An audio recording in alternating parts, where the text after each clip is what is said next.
para a nossa parte teórica, fizemos já a nossa parte prática com o professor Diego de São Paulo, que está ali nos abrilhantando e que foi uma delícia.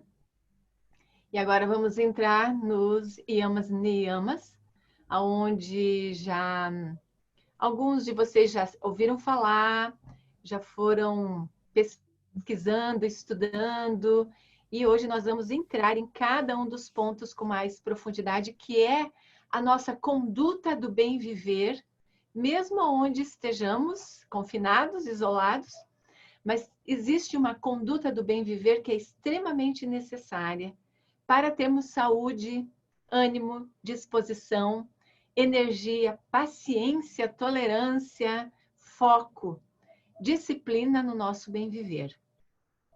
E aqui nós vamos mergulhar, todos bem-vindos, e vai ser interessante porque a teoria ela vai ser permeada com práticas, onde em casa mesmo você já vai fazendo as suas reflexões.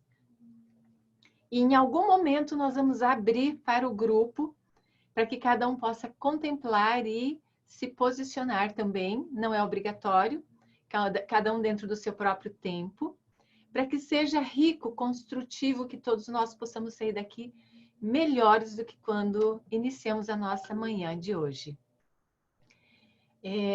Alguém quer fazer alguma pergunta nesse momento, ou eu posso já tocar a parte teórica? Podemos ir em frente, então vamos lá. Eu vou trazer um PowerPoint para você. Diga. Vânia, só um pouquinho, que eu estou aqui prestando atenção na tua sala e não consigo prestar atenção na aula. Onde é que você está? Está tão linda essa sala. Ai, pois é. Essa é a minha sala mágica.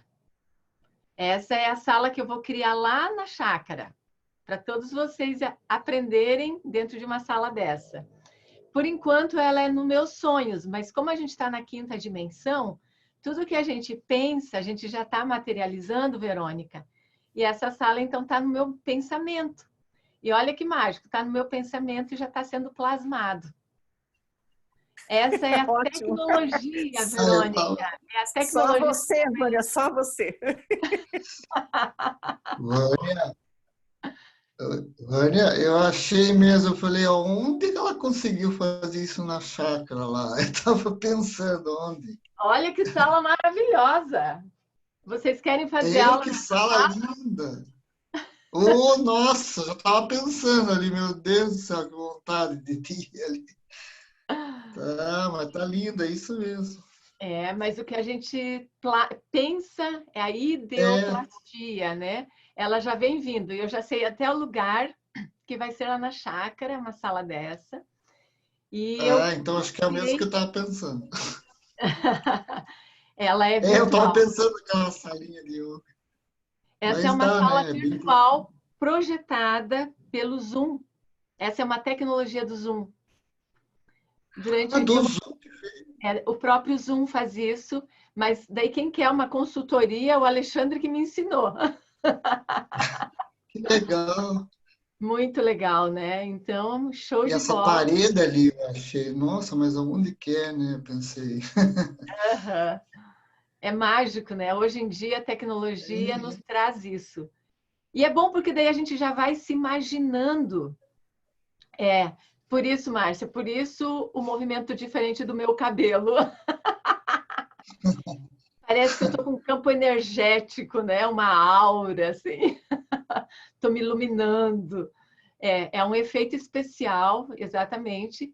Mas eu acho curioso porque isso faz com que a gente realmente comece a plasmar os nossos pensamentos. Eu estou escolhendo o pano de fundo de acordo com aquilo que eu quero que se materialize. Então, eu já vou me vendo dentro. É o Sankalpa, é o objetivo que a gente, dentro da programação neurolinguística, fala de criar uma boa formulação de objetivos, onde a gente visualiza. Então, o Sankalpa faz você entrar no teu objetivo, no teu sonho. E você traz do mundo das ideias, que Platão falava, você entra no mundo das ideias, idealiza e começa a materializá-lo, trazê-lo para o plano concreto. E ali os neurocientistas dizem que quando a gente escreve ou desenha, nós começamos a trazer ele para o mundo real. Para esse mundo que a gente não sabe o que é real, se é lá ou aqui, né? Mas aqui, nesse momento, eu começo já a me ver dentro dessa sala na chácara. E com vocês, cada bolster daquele, cada almofadinha daquela com vocês, praticando. Vocês viram que tem um djambê lá atrás, porque vai ter um momento de música. E ela tem na parede uma mandala feita com vidro, com reciclados, né? Então é todo um... Por isso que é legal vocês procurarem desenhar os seus sankalpas, os seus objetivos. E hoje a gente tem a tecnologia da internet. Antigamente a gente só desenhava. Vocês podem procurar desenhos que estão prontos na internet. E vocês se projetarem ali, porque isso vai criando aonde eu quero estar, com quem eu quero estar, o que eu quero estar fazendo, que mundo eu quero pertencer. E se você visualizar de 28 dias, ontem fiquei sabendo pelo José Augusto, que é 60 dias, né? A neurociência tem trabalhado isso. Se você visualizar todos os dias isso, visualizar a sua imagem, de você dentro disso, afirmando, de 30 a 60 dias, aquilo começa a criar uma sinapse dentro do teu cérebro, começa a criar um caminho neurológico e as conexões começam a se fazer para estabelecer a materialização desse objetivo. Então, é muito propício a gente usar a tecnologia do momento. Como eu falei outro dia, quando a gente estava falando sobre objetivo, sankalpa, também é claro que a gente não pode falar assim, amanhã eu quero essa casa pronta aqui. Eu não tenho, precisa de um tempo. Então, entre descer do mundo das ideias e se plasmar aqui materialmente, tem um tempo hábil. Então, a gente pode falar, nesse ano, eu desejo que essa sala já esteja na chácara.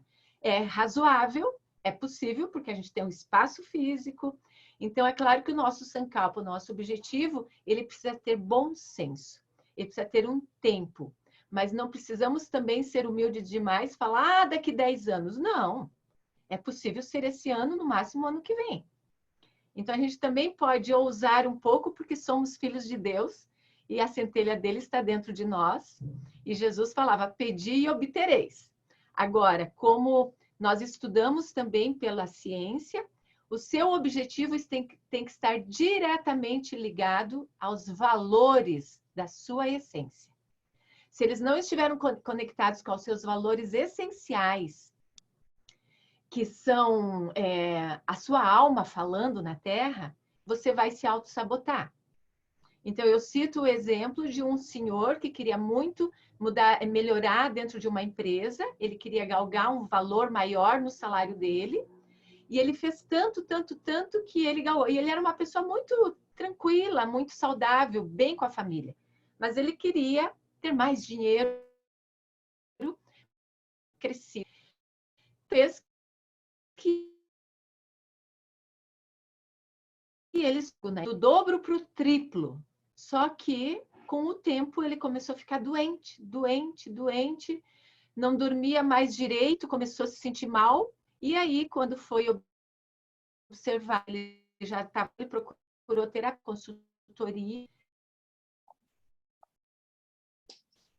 E o atual emprego dele burlava os valores essenciais dele. Daí, quando foi perguntado qual o seu valor essencial maior, ele falou honestidade, integridade. E o que está acontecendo nesse atual serviço? Eu não estou podendo ser íntegro do jeito que eu quero. Então, o fato de ele ganhar mais dinheiro, mas ele não estava sendo fiel aos valores dele, ele começou a adoecer, a ponto dele pedir demissão, ou pedir para, quer dizer, ser deslocado para o outro setor, que ele ganhava menos, era mais tranquilo, mas ele podia ser íntegro, podia ser honesto, podia dormir com a consciência tranquila. Então, todo sankalpa, todo objetivo precisa estar de acordo com os teus valores. Então, eu quero que você já faça essa reflexão início de manhã, porque nós vamos trabalhar com código ético moral hoje.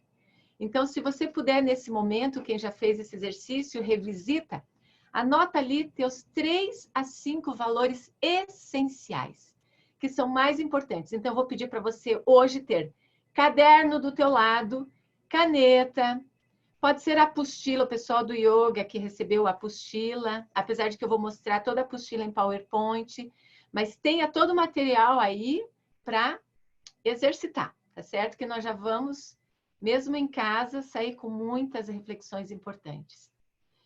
Eu já vou dando o meu bom dia, Laélia, bom dia, Cláudia, Márcia, bom dia, Isa, bom dia, Tiago, Márcia, André, Diego, Maria, Zuleide, José, a Verônica, que está ali no celular do João André, bom dia até o João André, se estiver por perto, o Luiz, o Simão, tem uma galera, a Zuleide, temos uma galera enorme aqui que está fazendo parte do nosso grupo, né?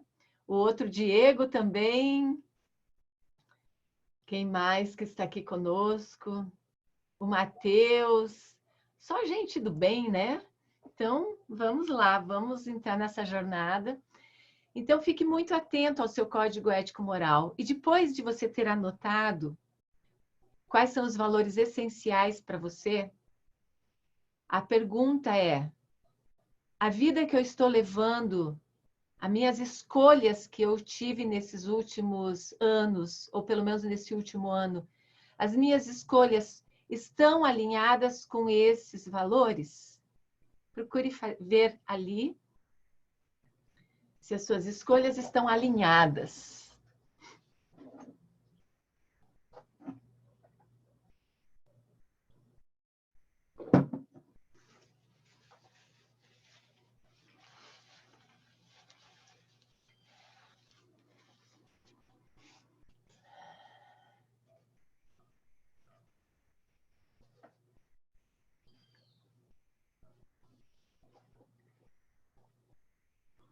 E se Deus quiser, no segundo semestre, e quem sabe antes, porque não vamos mentalizar isso, podemos estar juntos já nas imersões, e no segundo semestre com o Dada Gnananda, que vem, monge da imersão conosco. Uau, 4 dias com ele, alimentação vegetariana, vegana, só natureza, para a gente sair inteiraço de lá depois de tudo isso, né? O yoga é a minha pérola preciosa. Eu pratico e vivencio isso como base da minha conduta há 38 anos. E eu digo que o fato de eu hoje estar indo para os meus 58 anos, nessa leveza toda, eu me sinto leve, me sinto muito bem, muito íntegra. Na minha missão, eu devo muito ao yoga de base. E é curioso que daí depois que eu já estava uns 15 anos no yoga, entrou a programação neurolinguística que encaixou, porque eu percebi que a programação neurolinguística hoje é o Bhagavad Gita numa linguagem ocidental, né? São um pouco dos Vedas na linguagem ocidental. Então eu senti assim uma conexão absurdamente gostosa e é o que eu levo de bandeira, essas duas vertentes que se unem na minha vida e que me fazem muito feliz, muito congruente, que é o meu ganha-pão já há mais de 30 anos, né? Então, tudo que vocês veem, o Instituto de Bem com a Vida, minha casa, não é alguém que me deu, mas sim a construção de um bom sankalpa, de uma boa formulação de objetivos, com esses dois princípios alinhados aos meus valores. E que é isso que eu consegui construir e continuo construindo. E as pessoas se conectam. Então, quando nós estamos alinhados aos nossos valores, as pessoas se conectam por frequência. Isso é muito legal. As pessoas falam assim, nossa, Vânia, quantas conexões, quanta gente que está junto nesses últimos dias. Estamos 15 dias, né? O Diego, o Matheus, a Helenice do Planeta Vida, sabe que a gente está trabalhando todos os dias para fazer as postagens no Facebook com palestrantes super legais de manhã agora, de tarde, 9, 15 horas. Agora está tendo yoga do riso, acho que já acabou o yoga do riso. De tarde vai ter um pessoal super do bem. Então, a gente está o tempo inteiro ajudando.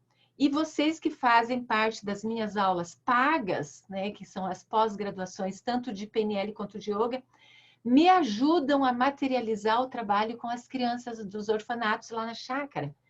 Então, eu sou muito grata porque cada semana está entrando um orfanato, um lar social na chácara.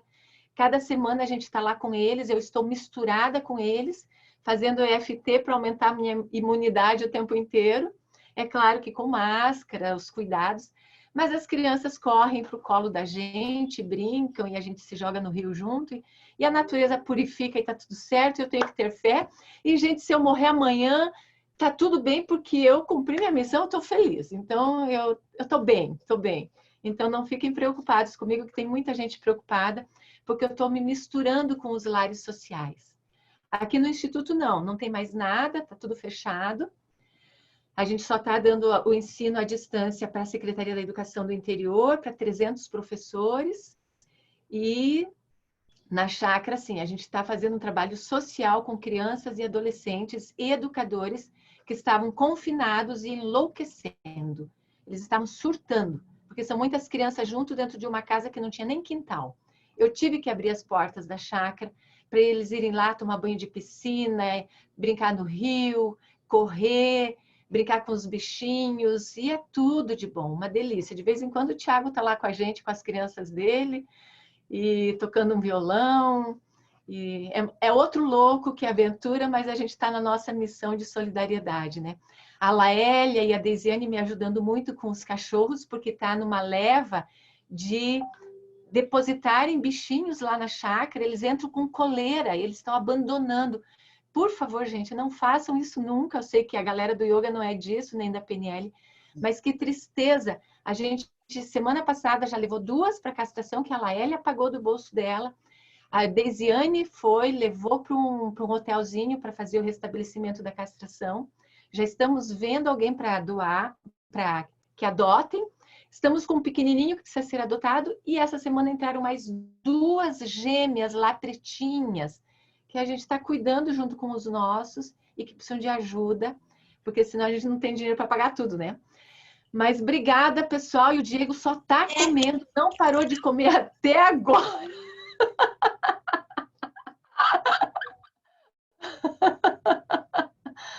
Ai, aí temos uma criança na nossa sala, um cachorro na nossa sala, que delícia! Os meus estão dormindo aqui pertinho. Então, todas as aulas que vocês estão conosco, gratidão, porque é isso que está sustentando a missão. Então, vocês estão nos ajudando a ajudar essas crianças, esses adolescentes dos lares. Namastê, gratidão, gratidão imensa, porque vocês não sabem o quanto vocês estão sendo úteis para nós nesse momento. E meu coração, assim, fica emocionado, já estou com o olho marejando. E aí eu estou muito emotiva, porque estar com essas crianças no lar abre o coração de uma forma absurda. Porque a gente olha essa situação toda e olha para aquelas criancinhas de 1 aninho, 2 aninhos, que elas ficam olhando para a gente, querendo um colo, e a gente sabe que elas foram abandonadas, não tem ninguém, não tem perspectiva de futuro, nem de presente. Então, realmente, a gente olha e fala assim, uau, tem coisas que são piores do que tudo isso que está acontecendo. Então, é respirar fundo e falar para Deus, faça de mim o seu instrumento.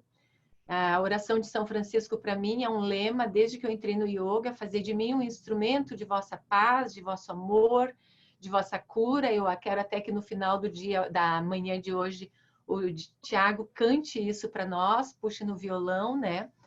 Que a gente possa estar fazendo essa conexão com esse grande mestre do yoga, que foi um grande yogi, São Francisco de Assis.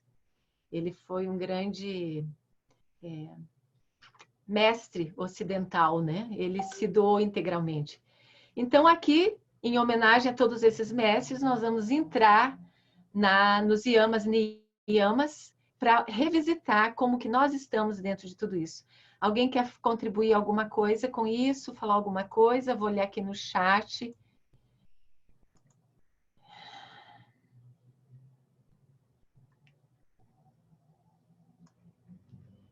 Ótimo. Ok. Então, perfeito. Vamos lá.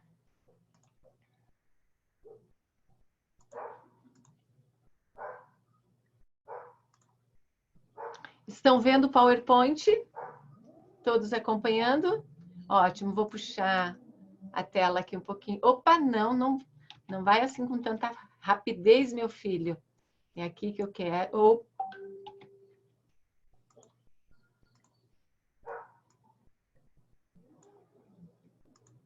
Aqui, perfeito.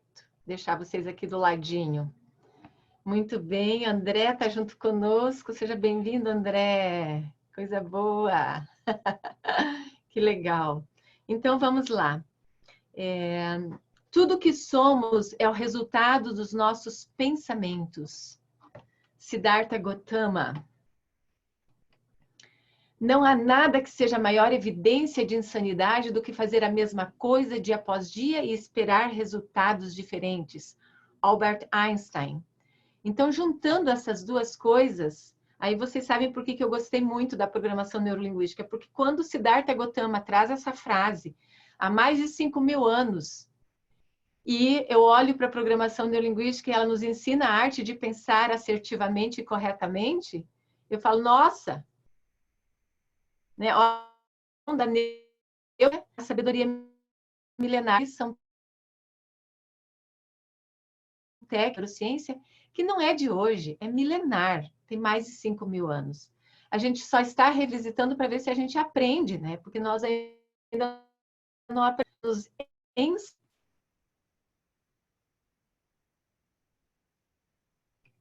que nós praticamos no Instituto, todos os nossos professores, o Simão, a Laélia, a Zuleide, a Verônica, a Ana, a Cláudia, a Janaísa, elas dão aulas de yoga gratuita. Ana já está muitos. O Diego, que é utilidade pública, é necessidade de cuidar do corpo e da mente. E eu percebo que os praticantes de yoga hoje em dia, os da PNL também, estão falando que estão mais serenos, porque ao longo dessa jornada de prática, desenvolveu uma neurologia de encontrar dentro de si a qualidade de vida, o bem-estar, fazer uma prática corporal suave no seu tapetinho. E os gurus diziam, o yogi, tendo um único tapete, já sabe viver. Então, aquele que sabe construir a sua vida em cima de um único tapetinho, está administrando esse estresse com muito mais sabedoria. Então, o Ashtanga Yoga é o yoga em 8 partes. Nós vamos passar só os nomes deles em sânscrito. Yamas, princípios ou código moral das autorrestrições, aquilo que a gente não deve fazer, que a gente já vai ver em detalhes quais são eles, que são 5. Niyamas, as disciplinas pessoais, que são as auto-observâncias e que a gente deve fazer, são 5 também. E olha que curioso, 10. Os 10 mandamentos do yoga, iguais e semelhantes aos 10 mandamentos do catolicismo, muito parecido com os princípios também do budismo, por isso que isso se repete ao longo da história.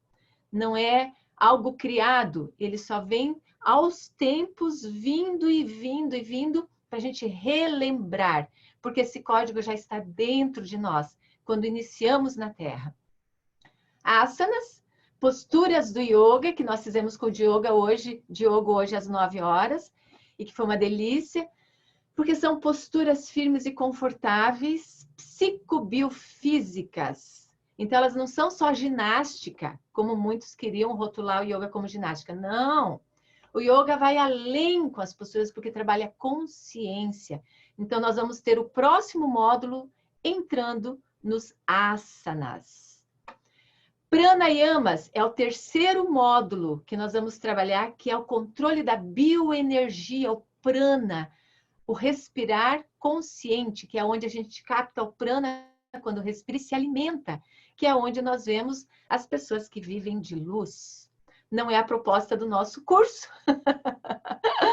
mas a gente vai aprender a se alimentar dessa energia maravilhosa, que é uma delícia. Por isso que muitas pessoas falam, nossa, quando eu comecei a praticar o yoga na formação, eu não mudei nada, eu só acrescentei as práticas e eu equilibrei meu peso do corpo.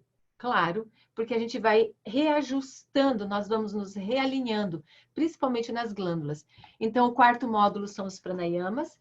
Pratyahara, abstração dos sentidos, que é o relaxamento, que fizemos hoje a prática com o Diego.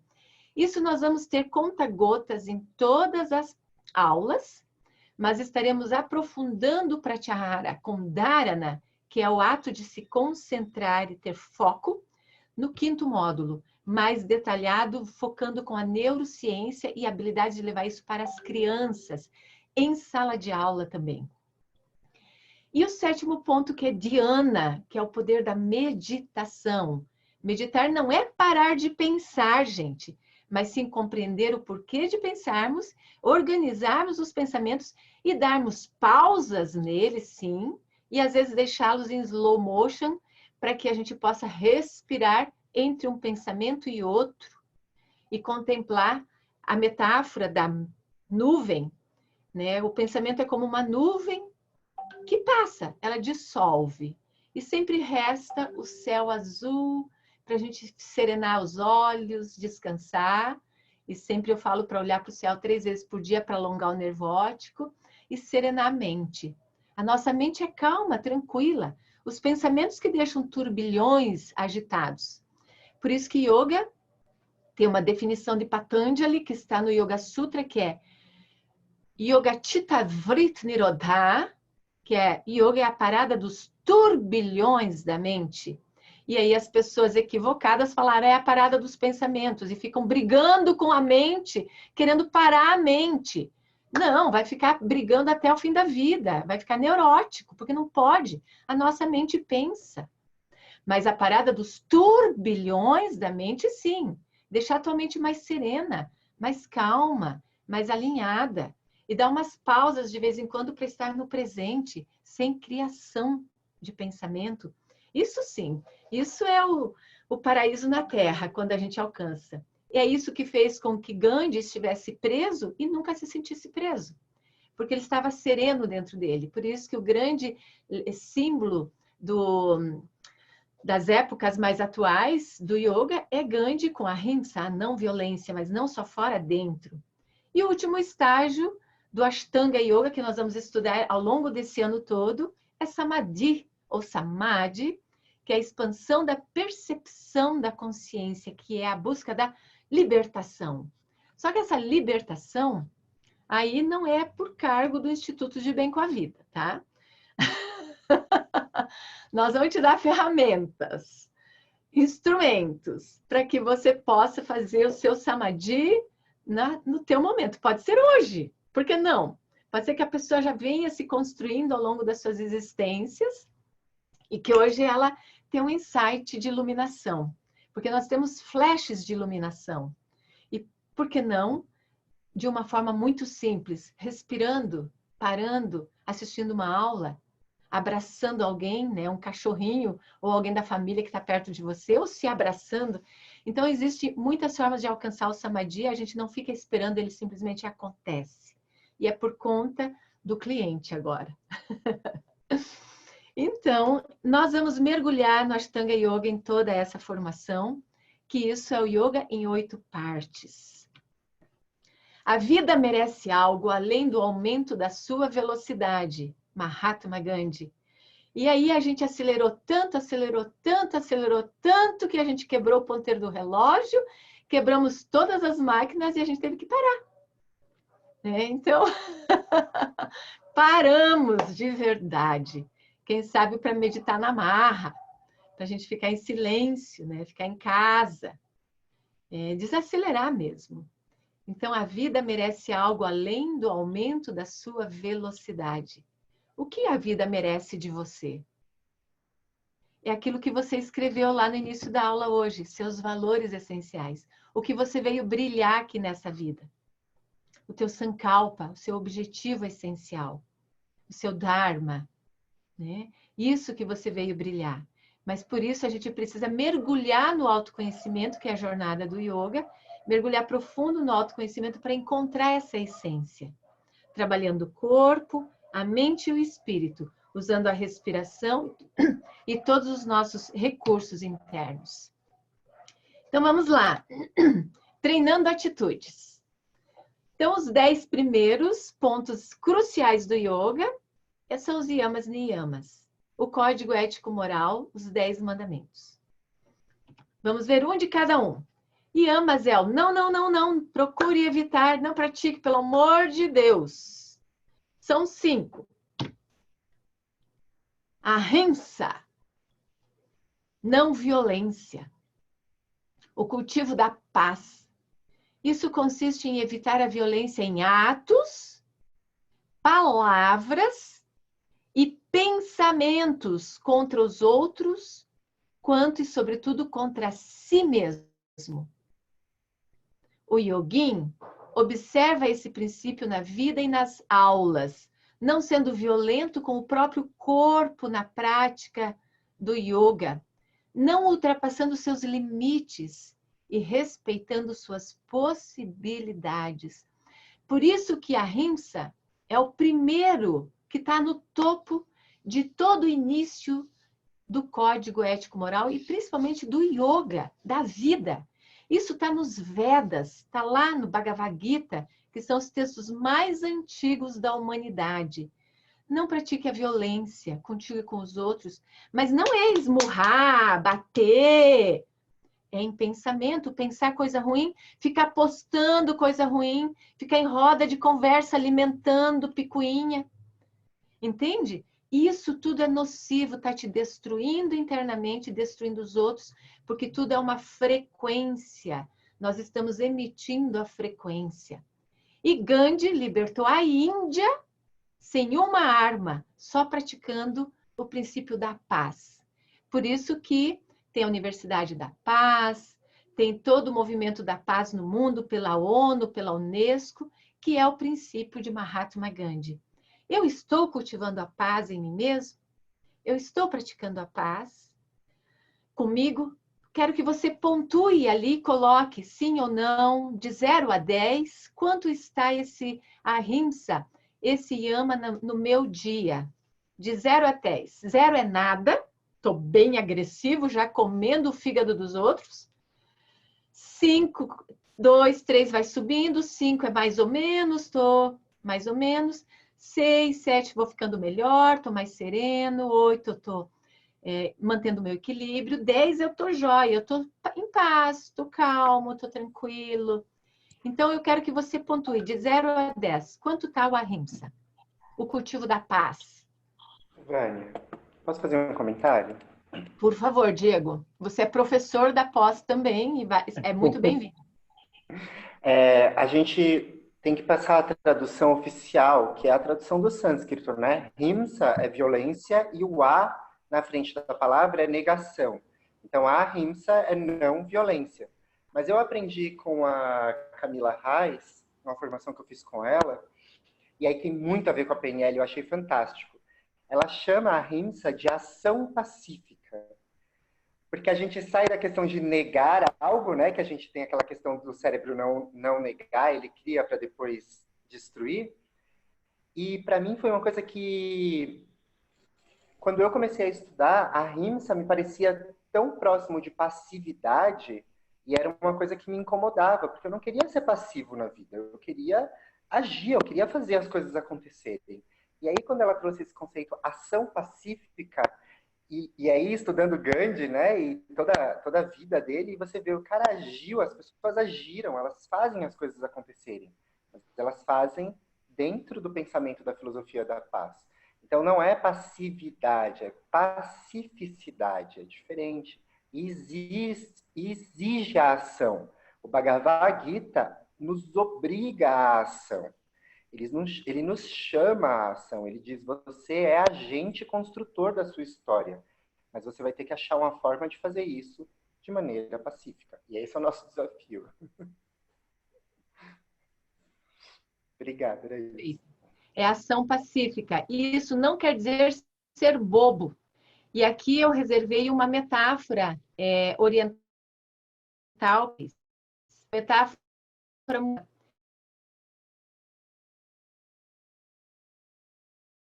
que é uma metáfora que veio da Índia e que tem a ver com a ahimsa.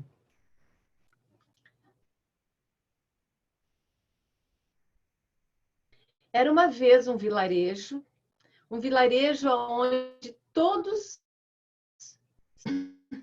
até mesmo os animais, as pessoas falavam. E foi muito curioso um dia que muito raivosas com a Dona Cobra. A Dona Cobra, ela vivia no determinado ponto do vilarejo e ela machucava muito as pessoas, feria, algumas até morriam. E as pessoas estavam indignadas porque todos viviam pacificamente. E então o mestre, todos falavam que iam matar a cobra.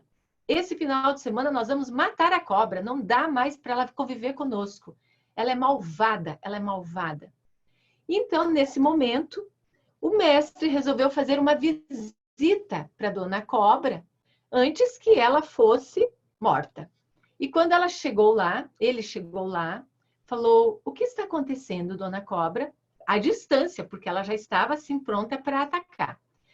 Ela falou: estou fazendo o que eu sempre fiz. A minha natureza é essa. Eu estou fazendo o que eu fui ensinada a fazer. Eu pico, eu mordo, eu me enrolo, eu assusto. E então o mestre falou: você sabia que isso está te distanciando dos outros? Você sabia que eles estão muito chateados com você? Mas por quê? Se eu estou sendo eu mesma. Mas é que o fato de você estar fazendo assim, as pessoas estão se ferindo. E não está sendo muito bom. Eles estão falando até que vão vir aqui, estão pensando em te eliminar. E ela se assustou, ela falou assim: mas como assim? O que eu fiz? O que eu fiz? Ele falou: não, você está sendo agressiva demais quando às vezes não tem necessidade. Mas o que eu devo fazer? Seja mais bondosa, seja mais pacífica. Seja mais bondosa, seja mais pacífica. Senão, poderá acontecer o pior. E ela ficou com aquilo. Ser bondosa, bondosa, pacífica, pacífica, bondosa. Então, ela se transformou isso como um mantra. Bondosa, bondosa, pacífica, pacífica, bondosa. E o mestre foi embora. Passaram alguns meses e o mestre era de um outro vilarejo. Ele foi embora e voltou curioso. Ele falou assim: nossa, será que mataram a cobra? O que será que aconteceu com a cobra? E ele voltou e viu todo mundo em harmonia, brincando nas ruas, uma alegria no vilarejo e tal. E ele foi se aproximando, ele perguntou: vocês mataram a cobra? Não, não. O que aconteceu? Não, tá todo mundo bem, tá todo mundo de boa aqui, tá todo mundo bem. E ele ficou curioso, ele falou assim: eu vou lá ver o que aconteceu com a cobra, né? A hora que ele se aproxima da cobra, a cobra estava estrupiada, cheia de esparadrapo, de bengala, sem os dentes, estava sem um olho, estava toda machucada. Aí o mestre falou assim: cobra, o que aconteceu com você, mulher? Ela falou assim: eu sou boa e paciente, eu sou boa e paciente. As crianças vêm aqui, pulam corda comigo, cada um segurando uma ponta, pulam corda. As crianças fazem nó, fazem de mim um balanço. As crianças me socam, pulam em cima de mim, mas eu sou boa e paciente, eu sou boa e paciente. O mestre olhou para ela e falou assim: mas não é assim, dona Cobra. Eu não falei para você ser boba.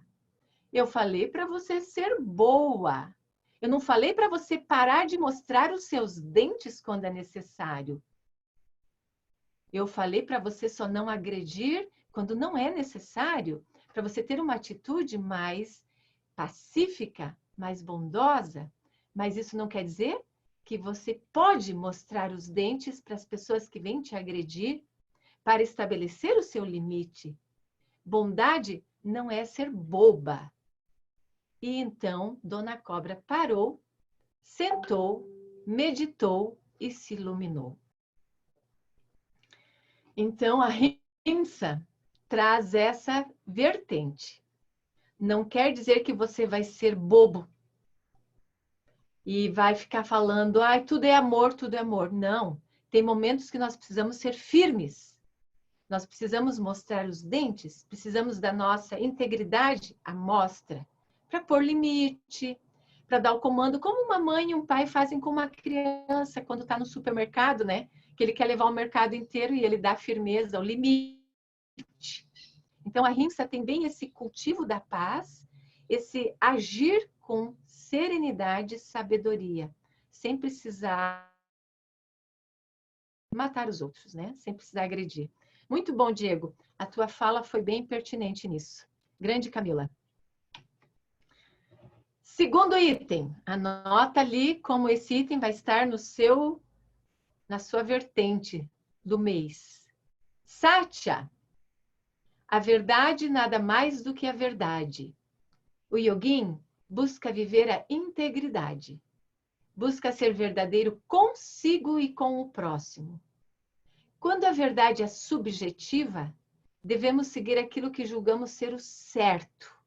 Olha que interessante. Quando a verdade é subjetiva, devemos seguir aquilo que julgamos ser o certo, seu mapa de mundo. Por isso que é importante ter autoconhecimento. Sempre que lembrando que nossa liberdade vai até onde começa a do outro. Falar a verdade sem agredir, pois antes de tudo está a Ahimsa. Use sempre o bom senso. Eu acho isso perfeito e maravilhoso. Satya é ser verdadeiro, mas ele está no segundo lugar. Antes é não agredir.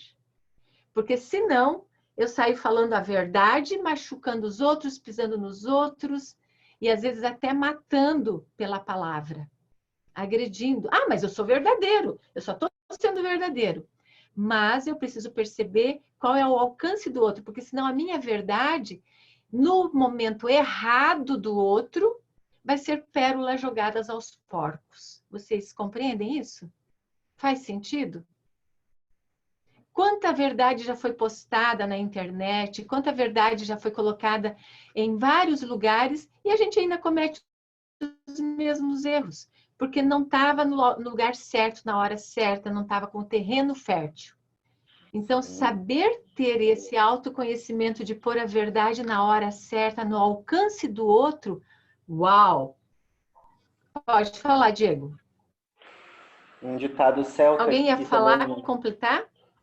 Acho que fui eu que dei um ditado celta que eu aprendi quando eu comecei a trabalhar como terapeuta, que dizia assim: mostrar a luz a um pássaro noturno não faz enxergar, torna-o cego, né? Então, às vezes a verdade gera mais problemas na forma como ela é colocada do que o não dizer, né? Exato. Muito bom. Então, avalie como que está essa tua presença com a verdade contigo mesmo. Se você tem os teus valores essenciais aí, a tua vida que você está levando nesse momento, ela está sendo verdadeira para você? Você está sendo íntegro consigo mesmo? Quanto que está de 0 a 10? Isso para você. Porque antes de eu querer ser verdadeiro com o outro, eu preciso ser verdadeiro comigo. E isso é uma coisa, gente, que até hoje, antes de dormir, eu me pergunto. Além do quem sou eu falo, eu estou agindo de acordo com a minha missão, com a minha verdade? Eu estou realmente alinhada? Ou eu estou cega no piloto automático? Como eu me pergunto isso, gente? E eu acho que essa pergunta eu vou fazer para o resto da minha vida. Por isso que quando eu fazia yoga com 18, 19 anos, veio um guru da Índia e ele nos entrevistou na faculdade e ele me deu um nome. Porque a minha busca na minha verdade era tão grande, para minha verdade era eu me encontrar com Deus. Não esse Deus que as religiões falam, sabe? Que cada um quer possuir Deus do seu jeito, né? Mas esse Deus cósmico, criador de tudo.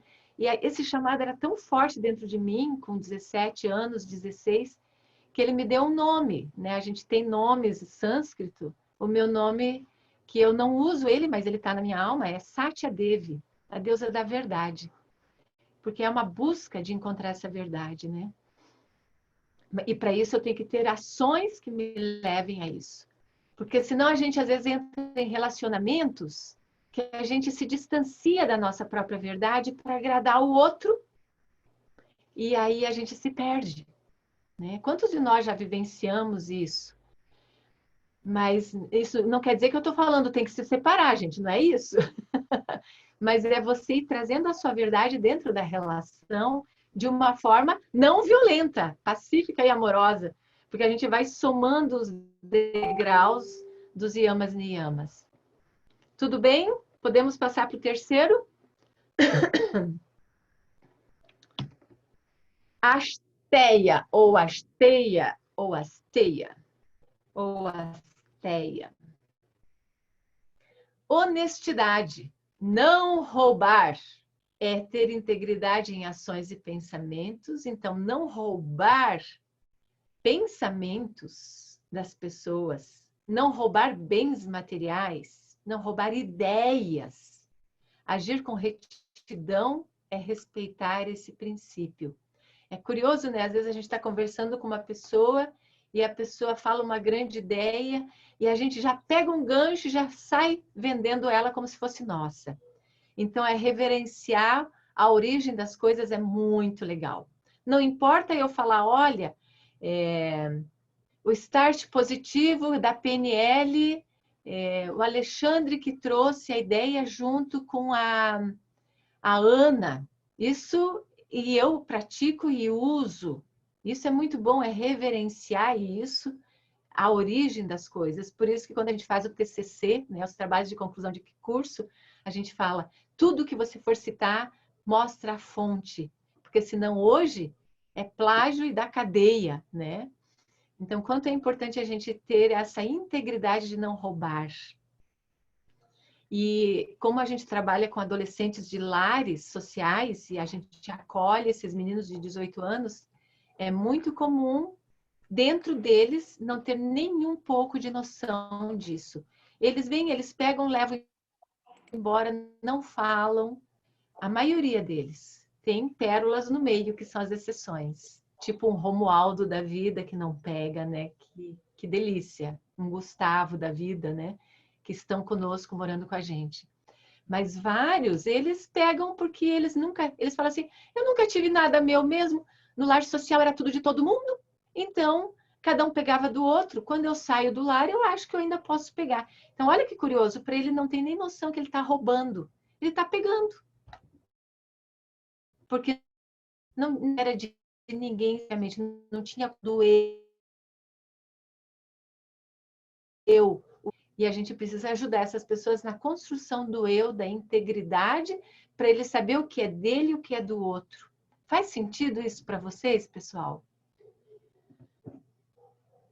Porque senão a gente sai julgando, mas a gente não sabe a pessoa. O por que ela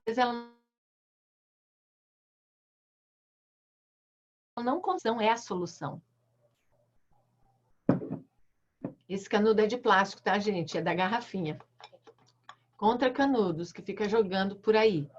Quer dizer, ele é de um material já acoplado na garrafa. A gente pede para vocês terem garrafa de vidro, nunca de plástico, tá, pessoal? Para não deturpar a água e não dar problema de saúde.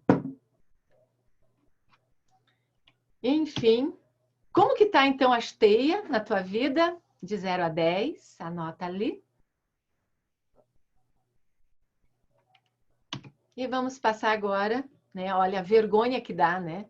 Quando a gente entra nesse âmbito da violência, da mentira, né? O que a gente falou antes, o Sacha, né? Que as pessoas às vezes mentem e a gente vê isso muito, muito, muito, as fake news absurdamente. A gente nem sabe mais quem está com a verdade.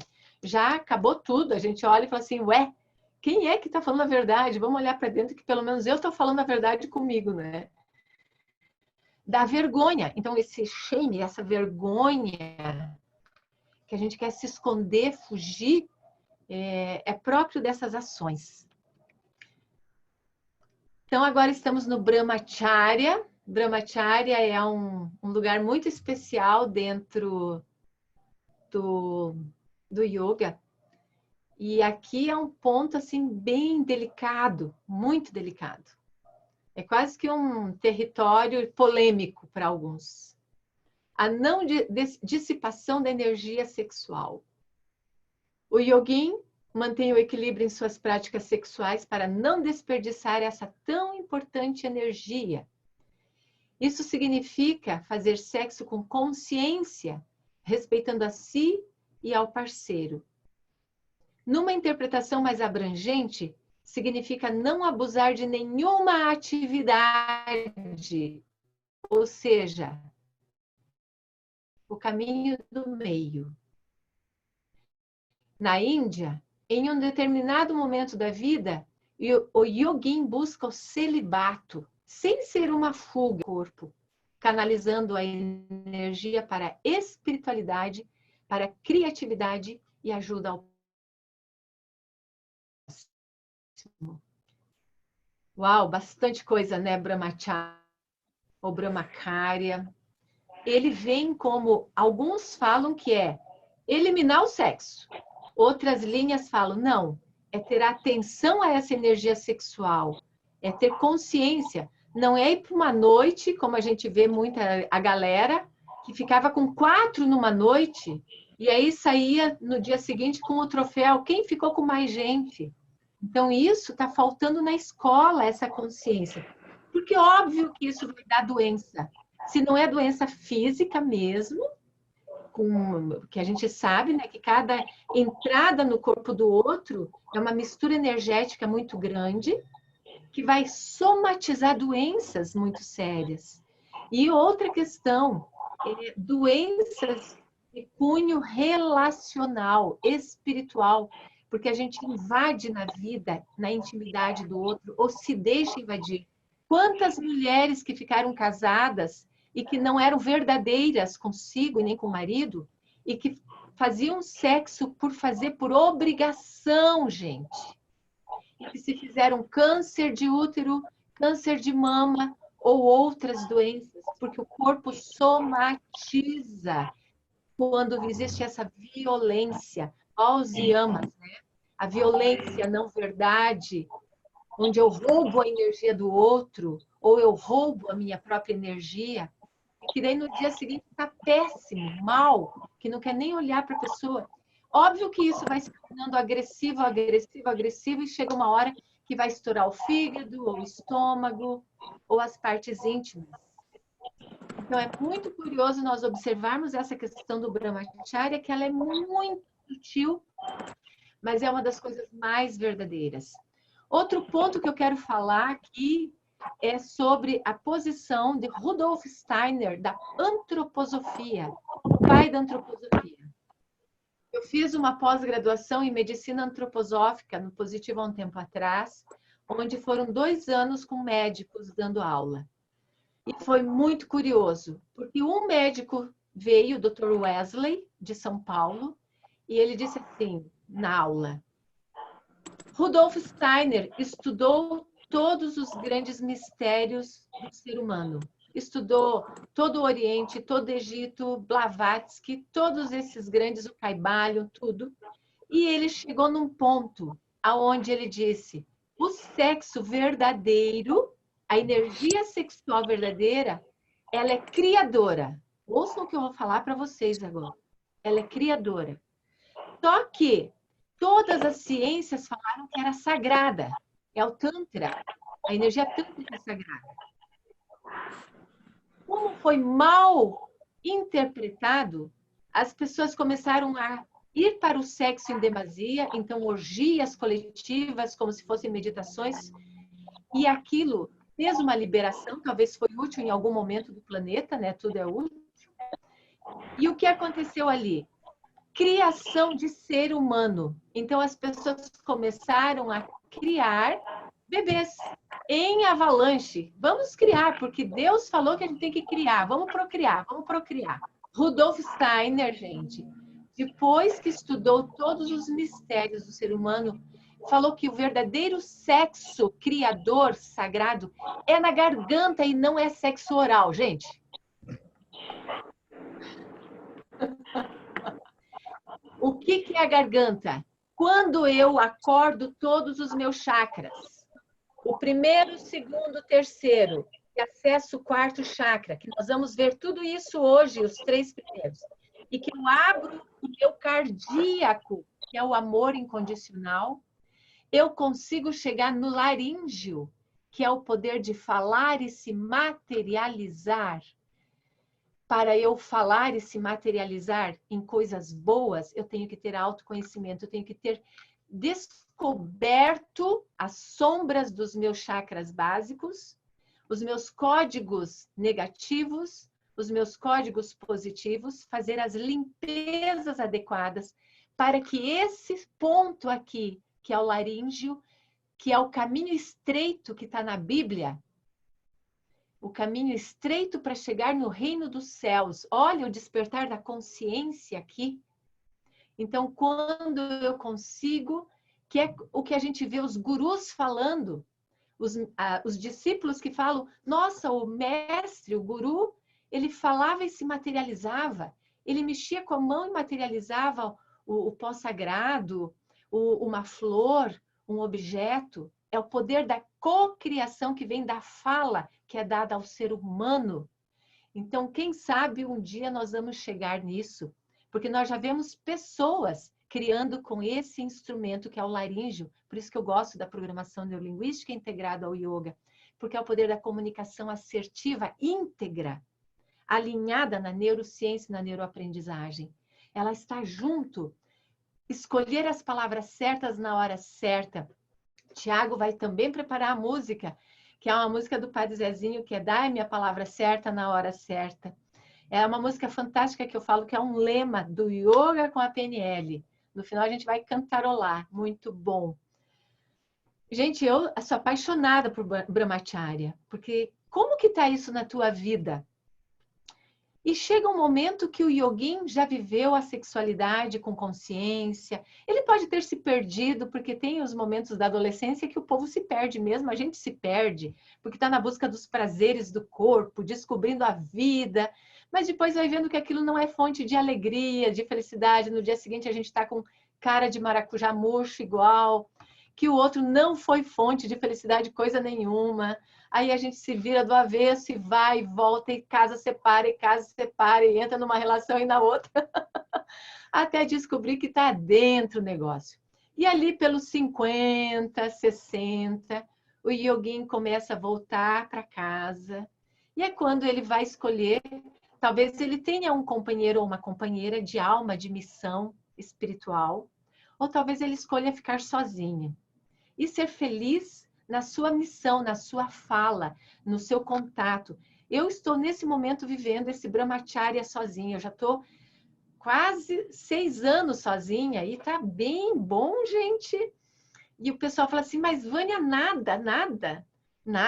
E nada para mim é tudo, eu estou muito bem, eu estou feliz, porque eu estou criando muita coisa, eu estou me relacionando com a minha missão. E isso me dá uma paz, uma alegria, uma felicidade, assim, que eu caminho no parque, olho para o céu, entro em êxtase de vez em quando. Então, mas são flashes, gente, eu não me iluminei, não vem achar que eu já estou iluminada, não, porque eu estou nos perrengues, cacetada no dia seguinte, mas de vez em quando a gente entra numa paz interior. Então, é uma boa reflexão. Alguém quer compartilhar um pouquinho de Brahmacharya, falar? Liberem seus microfones. Vai lá, Diego, que está digitando pra caramba. Estou vendo ele aqui só na tecla. Eu queria falar ainda, antes em Asteia, uma coisa que eu uso muito para praticar Asteia, que eu acho que é muito importante e vem daí no yoga também como ferramenta, é recitar o mantra.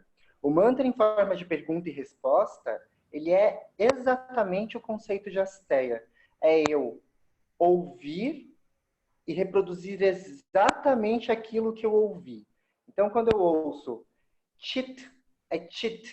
Não é porque eu acho que é mais bonito chit do que pit, e eu vou falar do meu jeito. Eu reproduzo exatamente aquilo que eu ouvi. Depois, eu posso mudar. E aí eu vou dizer, eu recebi esse mantra assim, e eu achei melhor dessa forma. Mas você reverencia a origem. E é por isso que a gente tem mantras milenares que nunca foram ensinados escritos e continuam sendo cantados e reproduzidos da mesma forma. Para mim, essa é a manifestação máxima de Asteia. É muita honestidade você ouvir um mantra de 30 minutos e reproduzir ele exatamente da mesma forma. É muito difícil, né? E a nossa mente fica ali julgando, determinando, mas isso não é bonito, mas isso não é importante, mas não deveria ser assim. E a gente precisa realmente meditar, ouvir exatamente o que está sendo dito para poder reproduzir. Então, acho que a asteia na reprodução do mantra é um exercício muito bom de experiência. Assim. Muito bom. E sobre Brahmacharya, sempre foi a minha dificuldade maior, o meu yama mais difícil.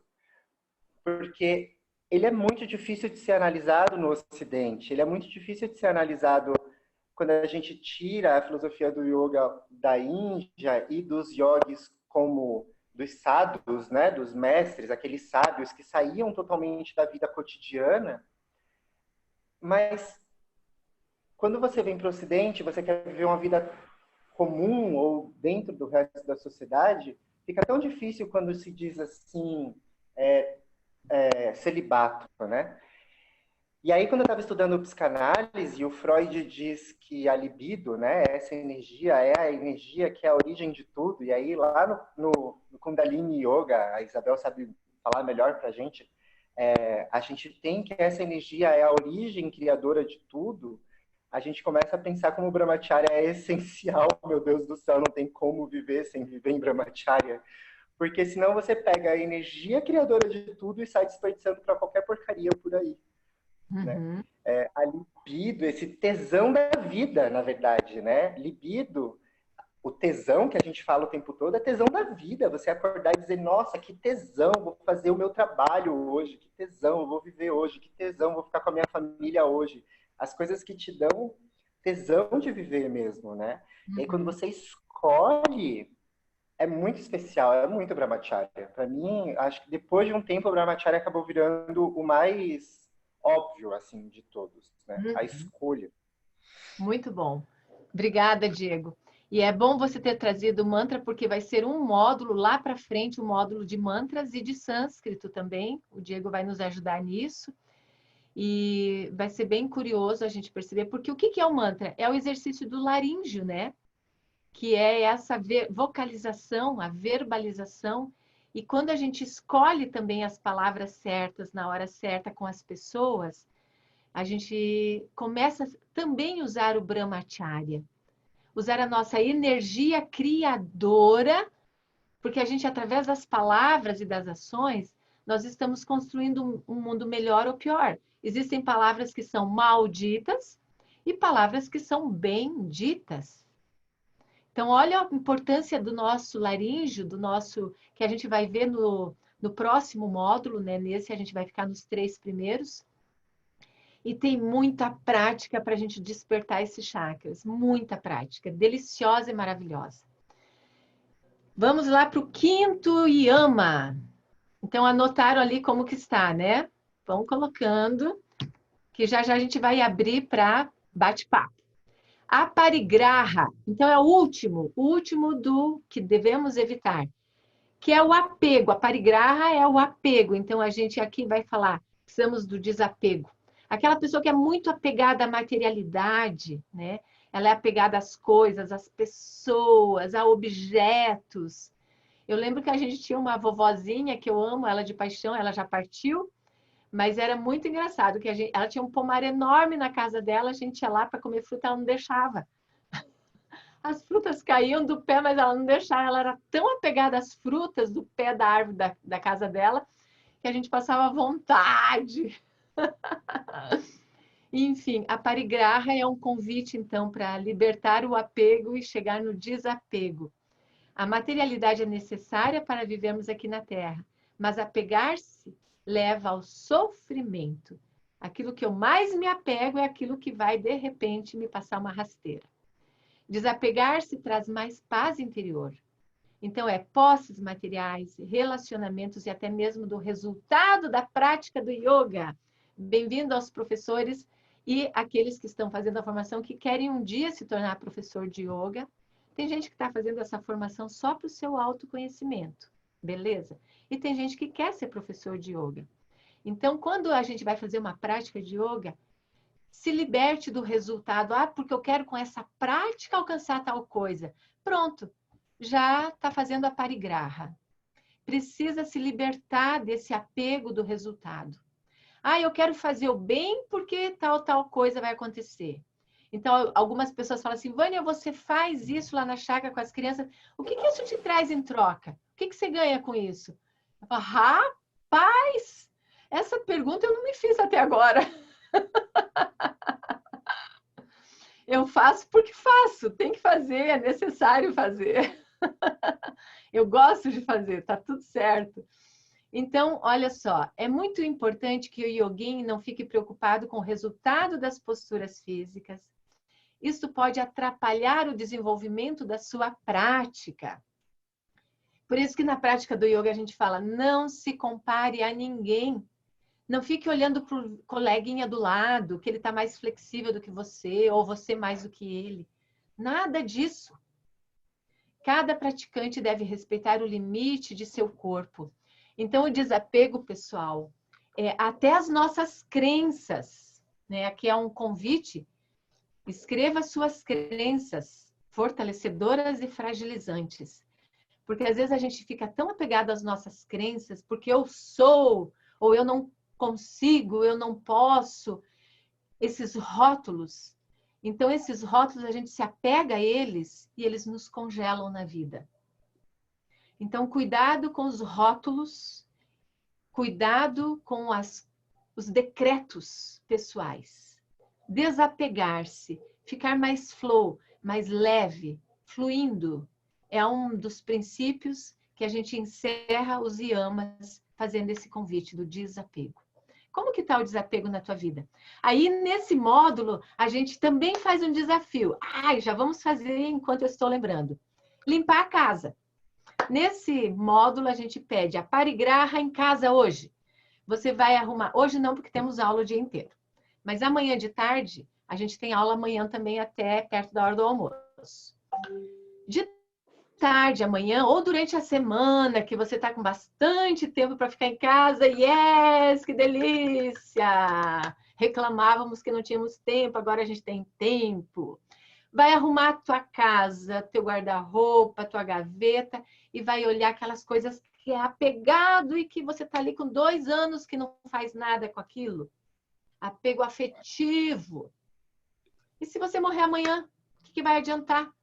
Né? Porque a gente está na lei da incerteza do universo. Eu já estou na lei da incerteza desde os meus 20. Eu me preparo para a minha morte no dia seguinte.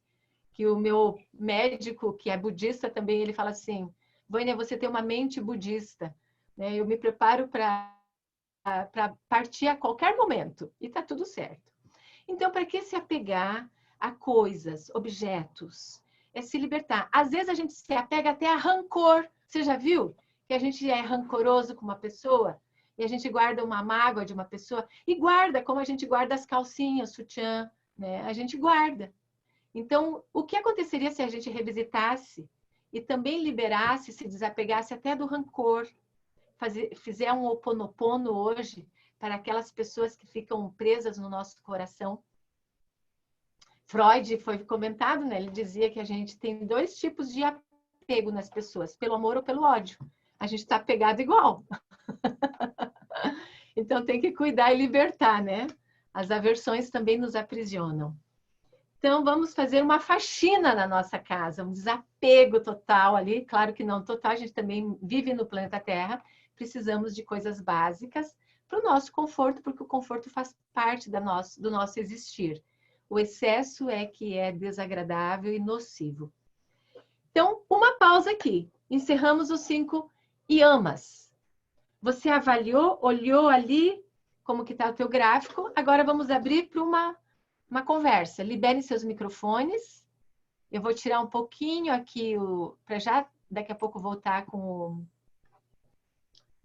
o PowerPoint. Me digam, como que foi isso, essa reflexão?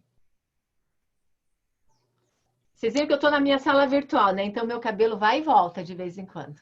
Mas está tudo certo, eu estou plasmando minha sala dos sonhos.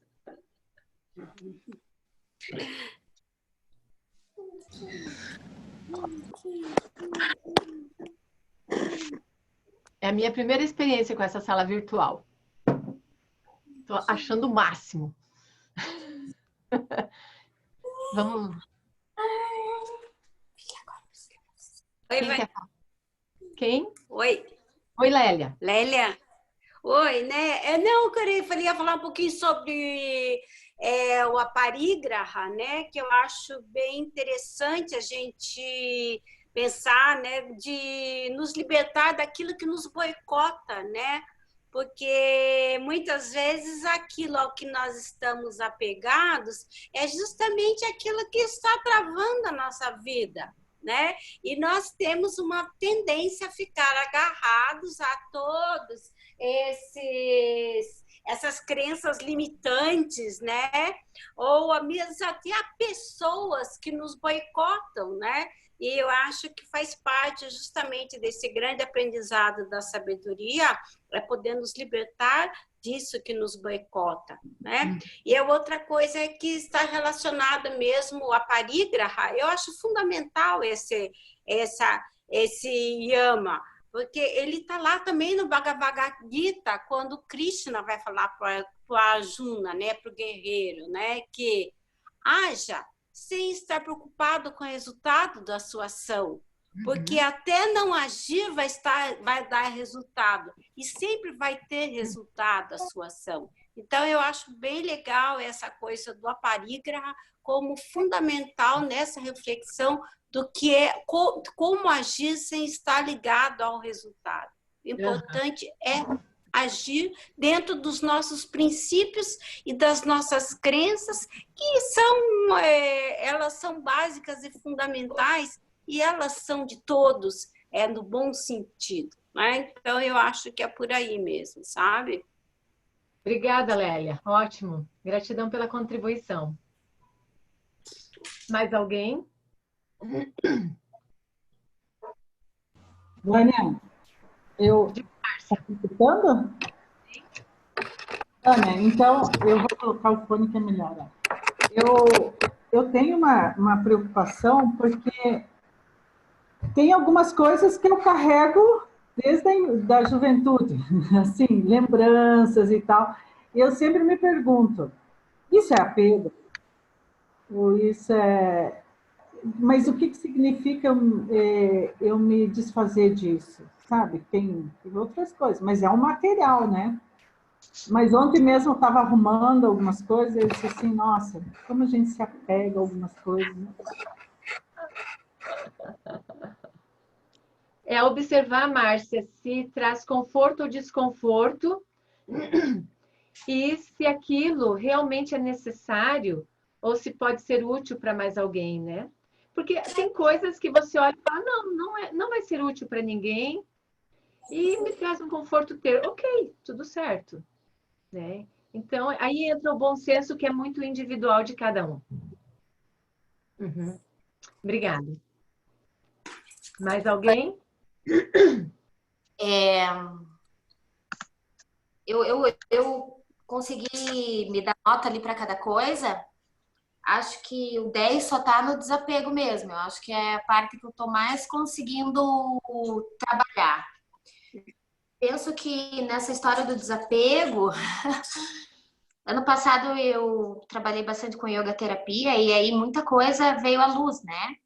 De mim mesma, coisa que eu nem imaginava, das crenças e de tudo que carregava, como a colega disse antes, desde a infância, muita coisa, enfim.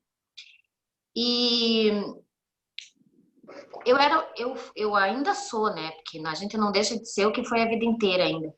Mas a rigidez era muito intensa. E aí, quando eu me dei conta toda essa rigidez, até o corpo desmontou. O corpo fez assim, Sim. Todo desmontou. Legal. E aí a dificuldade agora do desapego é o desapego um tanto quanto da própria imagem, né? Do que era antes, do corpo mesmo, do que eu via e o que ele tem se transformado. E aí tinha uma das couraças que ela era muito intensa aqui, que eu podia bater e não tinha dor. E ontem o Diego, na live dele, ele colocou a gente em contato com todos os chakras e quando ele pediu para massagear o chakra do coração, um lugar que eu nunca tive dor, agora ele em carne viva, né? Ontem, e ele amanheceu doendo por conta da massagem que eu fiz ontem. Então, esse observar-se como é importante, né, em todos, e quando a gente vai descascando as nossas camadas, assim, então, talvez o desapego seja esse, de desapegar.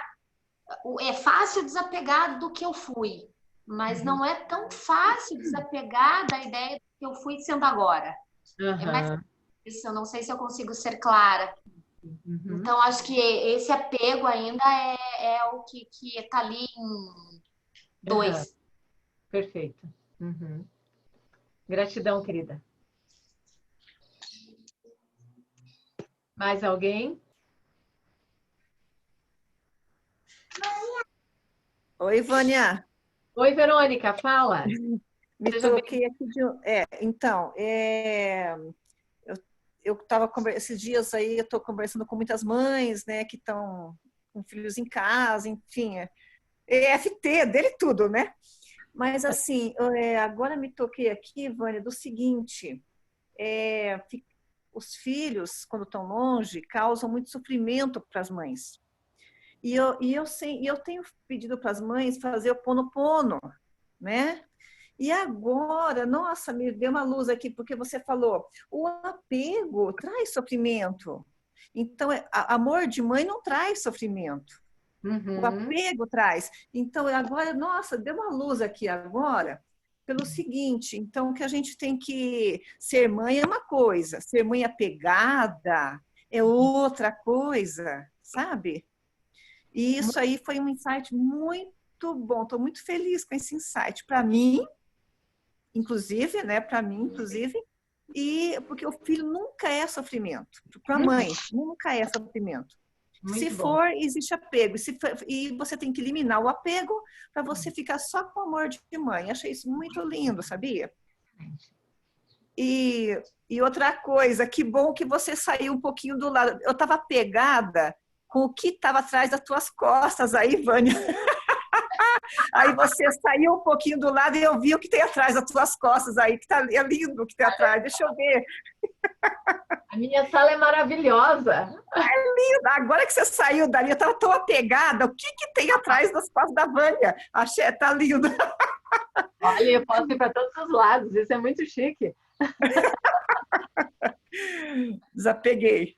Então, Verônica, que bom que você falou isso, porque eu estou atendendo uma pessoa, uma moça, que já tem 40 anos e que a mãe não liberta ela. Não liberta. Ela já é casada, separada, ela é independente e ela é sufocada. Ela tem dificuldade de ir para frente. Agora, com a terapia, que a gente faz consultoria em programação neurolinguística e yoga, com 4 meses de trabalho, que começou no final do ano passado, ela conseguiu trabalhar, então ela está trabalhando. Olha que curioso, ela está trabalhando numa farmácia, porque a farmácia está funcionando, ela é farmacêutica. 40 anos a mãe não liberava ela, apegada, pegada, e a mãe sempre falando, coitadinha, ela está sofrendo, porque isso é que... Ela perdeu o marido, ela perdeu todo mundo, ela é a coitada da vida e agora ela está se empoderando. Não precisa ter raiva da mãe. Ela que está tendo que se desapegar, cortar o cordão umbilical, porque a mãe realmente não sabe ser sem ser com ela. Então, a mãe não sabe ser ela mesma. Então, tem mães que, às vezes, assumiram aquilo que nós falamos antes, o rótulo de mãe, que a criança é pequena e não permite que a criança vá, porque a gente sabe que o filho é do mundo, não é para a gente. Aí, pelos 17 anos, já está batendo as asas, 18, 19, já está passando da idade, né? Então, o apego, que bom que você falou isso, Verônica. O apego realmente traz sofrimento. Mas é o apego com tudo e todos. É deixar ir, deixa as pessoas, o rio corre sozinho, cada um tem o seu tempo. Claro que tem o sofrimento de despedida, mas quando tem o amor, foi muito bom que a Verônica falou, a mãe ama. Então, existe o amor que a gente vai ver ainda hoje, que é o amor desse ponto aqui, que é egoístico, eu amo se você fizer o que eu quero. E tem o amor daqui, que é o incondicional, que Jesus veio falar, que Buda veio falar, que eu amo e quero tua felicidade, mesmo que a tua felicidade seja estar longe de mim. E aí a gente libera marido, né? Eu e o Alexandre somos ex-marido e mulher, a gente ficou 10 anos casados, e quando ele pediu para se separar de mim, eu sofri, porque eu estava acostumada com ele. Mas eu olhei e é a hora que eu falei assim, uau, é agora que eu tenho que pôr em prática tudo que eu ensino, senão eu pego meus diplomas, fecho o Instituto de Tempo à Vida e vou à falência. E aí eu me virei do avesso em 3 meses, mergulhei fundo na minha dor e vi as minhas falhas na história, porque é fácil contar para o outro, mas sempre é dos dois, sempre é dos dois. E aí consegui chamar ele e falar, Alexandre, muito obrigada, porque você foi um mestre para mim. Eu encontrei coisas em mim que eu não sabia que tinha, outras que estavam escondidas, e foi uma universidade em 3 meses, a universidade na minha vida.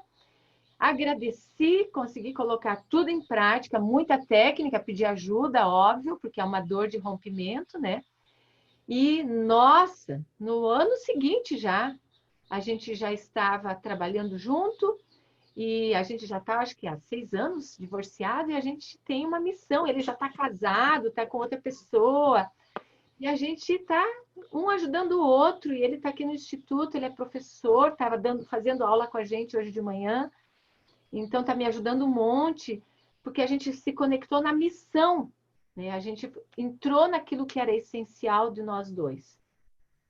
Então, mas isso é difícil, por isso que eu falo, a gente tem que praticar, praticar, praticar, ensaiar, ensaiar, ensaiar, para na hora H, na hora que a gente precisa, a gente não ser reprovar, porque a gente é testado a todo momento. A vida no planeta Terra é um lugar de teste. A gente está aqui espiando, testando, provando para evoluirmos, né? Essa é a função. Gosto muito de Kardec quando ele coloca com essa visão, né? Da expiação, da missão, da provação, para a gente subir uma 8ª acima. As nossas existências, né, sendo checadas. Então, realmente, o desapego é a gente olhar e falar, eu estou me norteando pelo amor condicional ou pelo amor incondicional? A mãe precisa entender isso. O marido e a mulher também, porque às vezes tem ciclos que se fecham. E a gente tem que saber respeitar os ciclos que se fecham. E os ciclos se fecham às vezes, mas a gente daí não se respeita, e a Ahimsa, a Satya, que são os 2 primeiros, a gente não se respeita e vai empurrando com a barriga, porque tem uma questão social, né? Uma fachada social de casamento, às vezes é familiar, a família, né? E aí chega uma hora que acabou, mas a gente não se respeita, chega uma hora que explode. Aí vai pedaço para tudo que é lado, aí a gente se arrebenta, fica doente, e fala, mas de repente, não é de repente, as coisas sempre foram gradativas de a gente que estava cego, né? Não estava enxergando, não estava ouvindo, não estava sentindo. Não sei se faz sentido tudo isso, é provocativo porque a gente vive isso, né? É da nossa vida, a gente está na Terra para aprender, né? E sair melhor dela, com certeza. Eu sempre digo que eu quero sair com crédito e não com débito. Mais alguém quer partilhar? Obrigada, Verônica. Obrigada.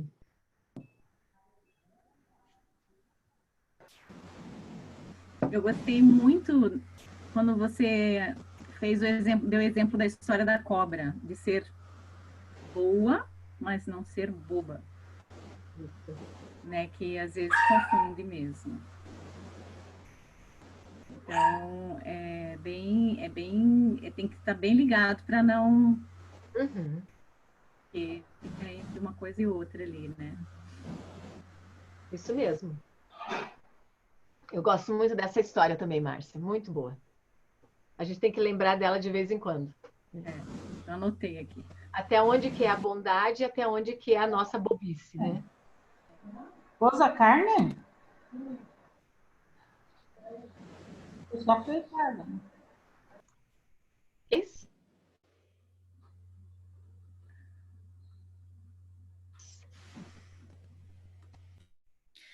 Tem também a história de Jesus, né? Que ele é toda essa divindade toda, mas quando ele foi pregar lá no templo, tinha um monte de pessoas vendendo e praticando comércio, ele chutou todo mundo, saiu na porrada com todo mundo, né?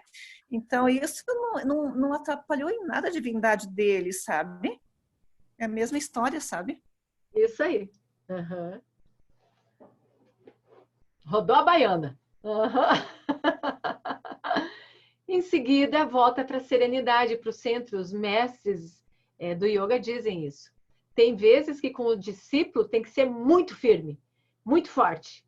Depois você respira fundo, no próximo segundo você já está na sua serenidade.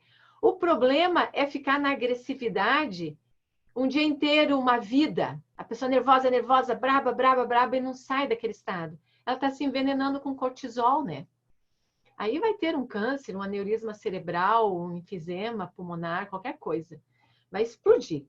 Agora, você ter um pico de firmeza, que eles falam que é firmeza com docilidade, firme. E depois você resgata, faz um olhar para o céu, põe um sorriso nos lábios e entende. É muito engraçado. Eu vivi uma coisa essa semana muito curiosa, que um lado meu precisava ser meio firme, forte, e um lado meu, ao mesmo tempo, estava observando aquilo e sorrindo. Eu falei, cara, olha que coisa.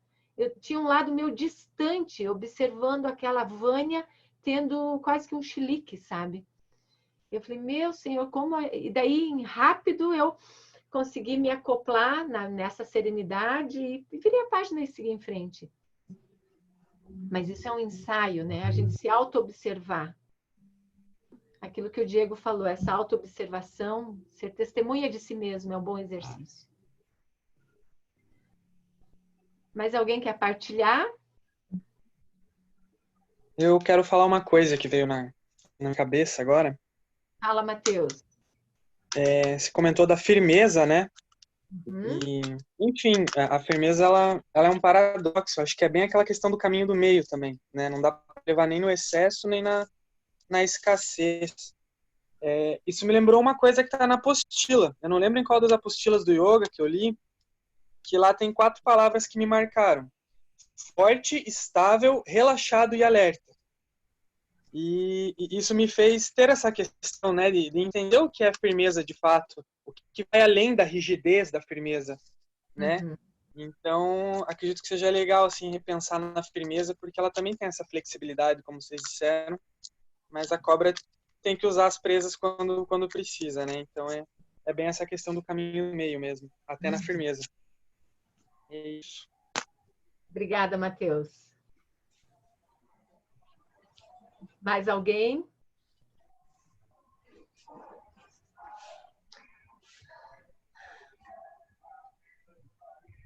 Cláudia? Já contei um pouco para você da minha história. Tá conseguindo ouvir? Sim, sim. Então, eu estou juntando a pecinha para o outro módulo para ver se eu faço o meu achado aqui. Porque você sabe, já contei para você, né, dessa dificuldade da fala. Expliquei para você o que aconteceu na faculdade, né? E eu estou esperando o próximo para ver se eu... Opa! Eu acho que é isso, mas tem muito a ver, eu acho que com também autossabotagem e com a forma com que eu fui criada. Então, eu sempre fui criada de uma forma assim: você vai sair, você não pode abrir a boca. Então, tem muita coisa dessa. Eu fui criada assim, se eu saía com a minha mãe, ela só fazia assim, você tinha que ficar quieta. Uhum. Então, acho que tem muito a ver com a forma com que eu fui criada também. Claro, claro. A gente Sabe? Eu entendo todo esse lado da minha mãe, Uhum. né? É um processo ainda que eu estou fazendo limpeza, Sim. mas eu sei que está ligado muito à minha mãe, muita forma de criação. Com certeza.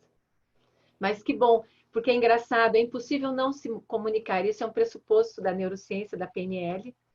E aquilo que também estamos falando, a gente, mesmo na não ação, a gente já está fazendo alguma coisa.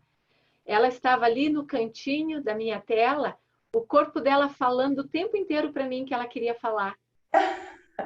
O tempo inteiro eu olhava, todo mundo estava falando e eu observava o corpo dela.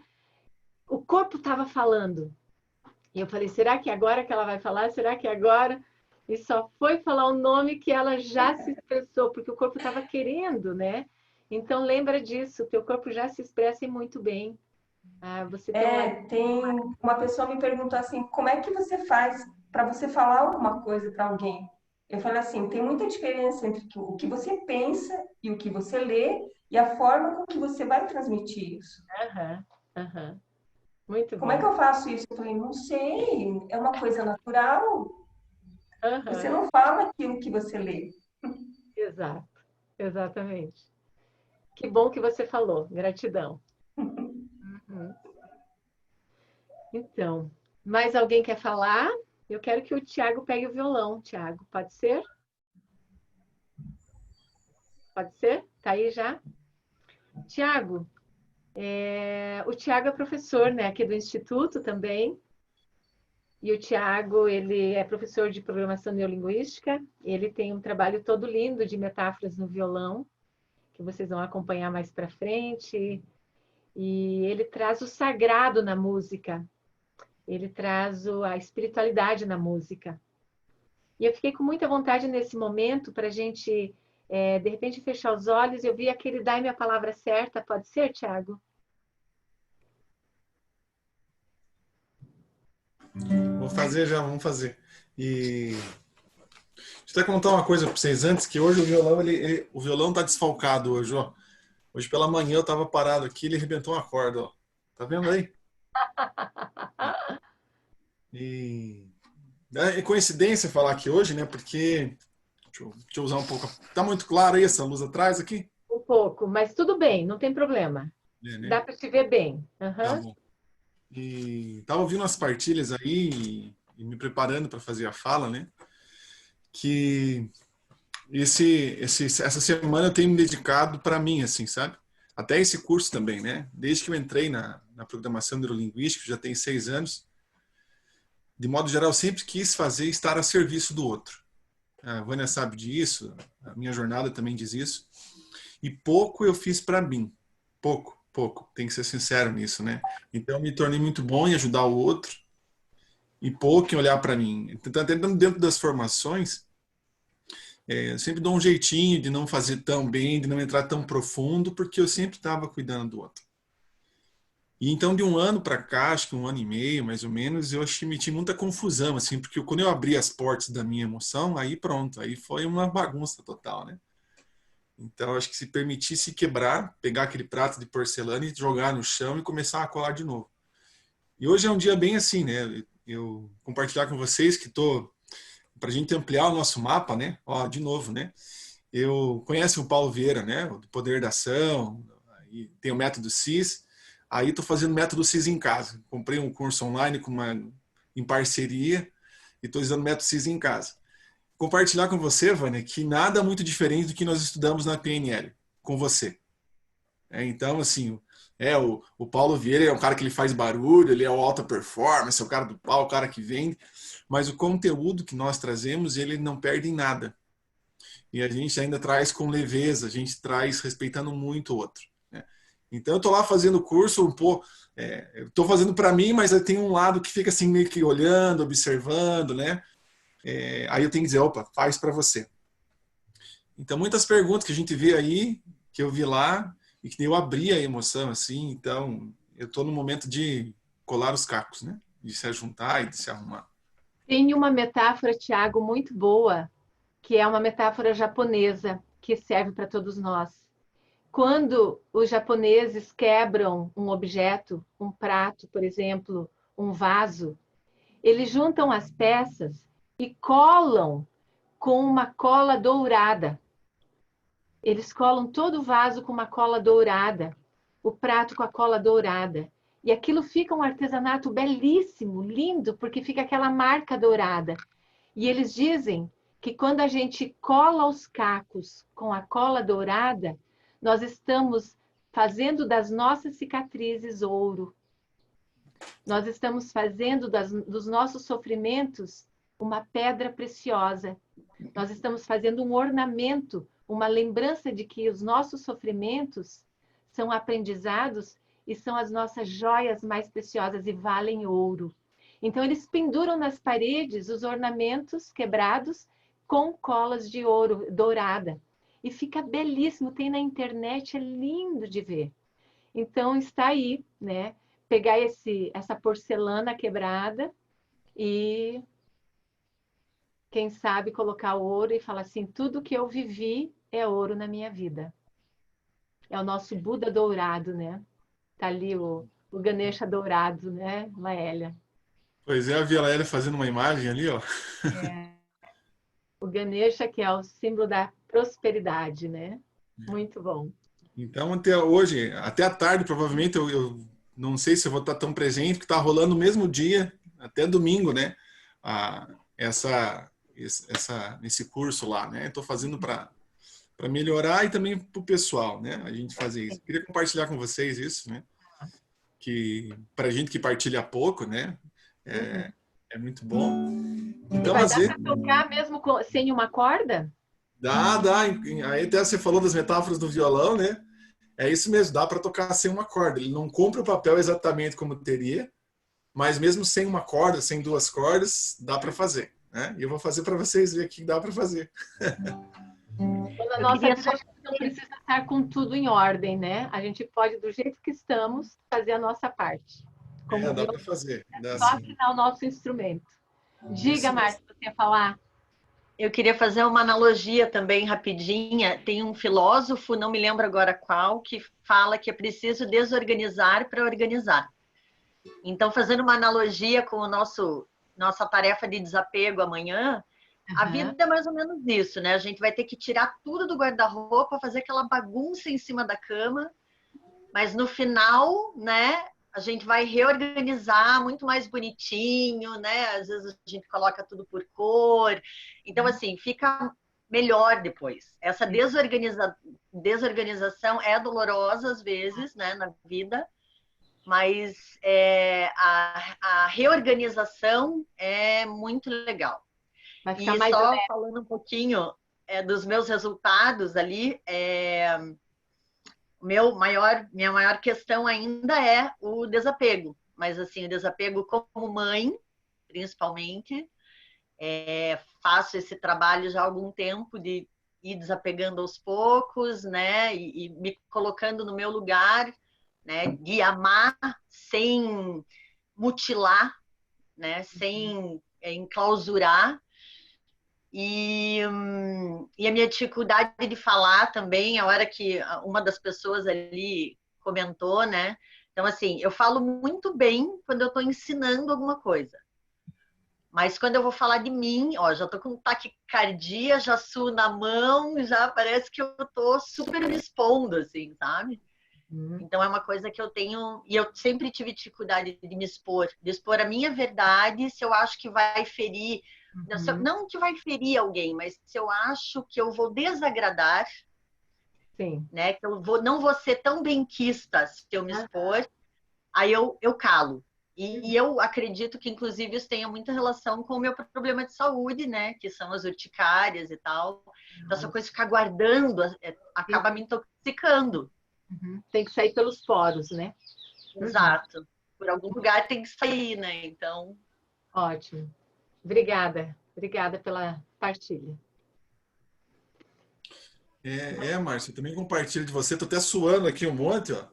Mas eu decidi que isso aí não acontece mais, entende? Então agora quando rola a oportunidade, a gente fala mesmo, depois faz um FT para dar uma limpada. E temos uma criança que vai tocar violão contigo. Não, vamos dar uma com o ukulele ali, ó. Vou até tirar aqui, porque agora deu calor, deu uma suadeira aqui só. Mas é libertador, né? E antes da música, Vânia, eu quero compartilhar também sobre ser um instrumento. Que, por exemplo, talvez no dia de hoje, você falou, né, fez uma boa propaganda da música espiritualizada, né? E tem dia que eu não me sinto apto para fazer isso. Porque às vezes a gente está ali todo quebrado e tudo mais. Mas é a função do instrumento. Então, por isso eu vou tocar a música hoje para vocês. Tá bom. Essa é a ideia. A ideia é que você possa ou relaxar e ouvir, Ou levantar, se movimentar, mexer o teu corpo, dançar, o que você sentir vontade, tá? Vai ter uma música mais suave, depois vou pedir para o Thiago fazer uma mais movimentada, que pode ser até no pandeiro depois. Movimentar também. Vai lá. Dai-me a palavra certa, na hora certa e do jeito certo. E pra pessoa certa, dai-me a cantiga certa, na hora certa e do jeito certo. E pra pessoa certa, palavra é como brasa, queima até o fim. Quem sabe o que diz há de ser mais feliz. Palavra é como flecha, queima até o fim. Quem sabe o que diz há de ser mais feliz. Quem sabe o que diz vai levar a palavra.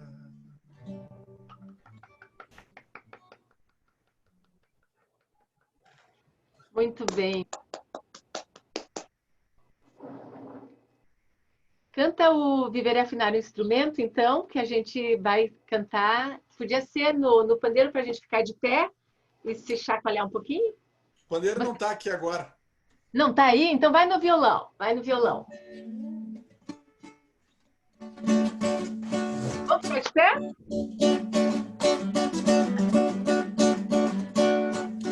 Viver é afinar o instrumento de dentro para fora, de fora para dentro, a toda hora, a todo momento, de dentro para fora, de fora para dentro. Tudo é uma questão de manter a mente quieta, a espinha ereta, o coração tranquilo. Tudo é uma questão de manter a mente quieta, a espinha ereta, o coração tranquilo. A toda hora, a todo momento, de dentro pra fora, de fora pra dentro. A toda hora, a todo momento, de dentro pra fora, de fora pra dentro. Yeah! Muito bom! Opa, agora caiu aqui. Vamos lá. Pronto, estão me vendo. Pessoal, a gente vai encerrando amanhã e de tarde a gente vem com os 5 niyamas. Os 5 niyamas, que é aquilo que a gente deve fazer, que é a parte gostosa dos valores. As partes que nós vamos nos fortalecer, daí eu vou ter uma dinâmica com vocês, para vocês colocarem em prática. E ele vai ser a primeira hora. Então, a primeira hora da tarde, a gente vai trabalhar os niyamas, quer dizer. E depois a gente já vai entrar nos chakras, tá? Pegando o primeiro e o segundo chakra para fazer processo de limpeza do primeiro chakra, principalmente, que é como eu estou na Terra. A minha parte prática, minha objetividade, o estar no mundo. O que está me travando de eu estar no mundo, tá? O que eu posso fazer para me deixar mais leve aqui? Então, a gente já vai começar a trabalhar nosso organismo físico e psíquico, ok? Então, à tarde promete. Agora é meio-dia, certo? Falta 5 para meio-dia no meu. Nós vamos voltar às 2 horas, porque eu sei que tem gente que tem que fazer almoço, que tem que dar atenção para a família. Então, é bom a gente ter um tempo folgado para isso. 2 horas em ponto a gente retorna. Eu vou ter que fechar o ambiente virtual, pessoal. Eu fecho. Então, é um novo link que eu vou mandar para vocês, tá certo? Então, me peçam, porque muita gente que me pediu e eu preciso saber quem é. Então, tipo 1h30, você me fala. Vânia, eu estou na sala, eu estou no curso do yoga. Quem é do grupo mesmo da pós, não precisa porque eu vou mandar o link dentro da pós. E do master também, eu vou mandar o link dentro do master, tá? Então, vocês não precisam me mandar nenhum recadinho à parte. Mas outras pessoas que não são de nenhum desses dois grupos, daí tem que me pedir à parte, beleza? Me peçam 1h30 para as 2 horas a gente começar em ponto. Então, vamos respirar fundo, vamos puxar o ar, dá uma espreguiçada, se espreguice bem, se estique para todos os lados, boceje. Isso, e procure na hora de almoçar, respeitando o seu corpo físico, fazendo boas escolhas, já praticando os yamas, de ser verdadeiro contigo, se respeitar, não ser violento, né? Ter paz interna, comer com prudência, se desapegar de hábitos e voltamos às 2 horas. Namastê, gratidão, Tiago, gratidão a todos. Até daqui a pouquinho, gente. Até. Olha meus dedos brilhantes.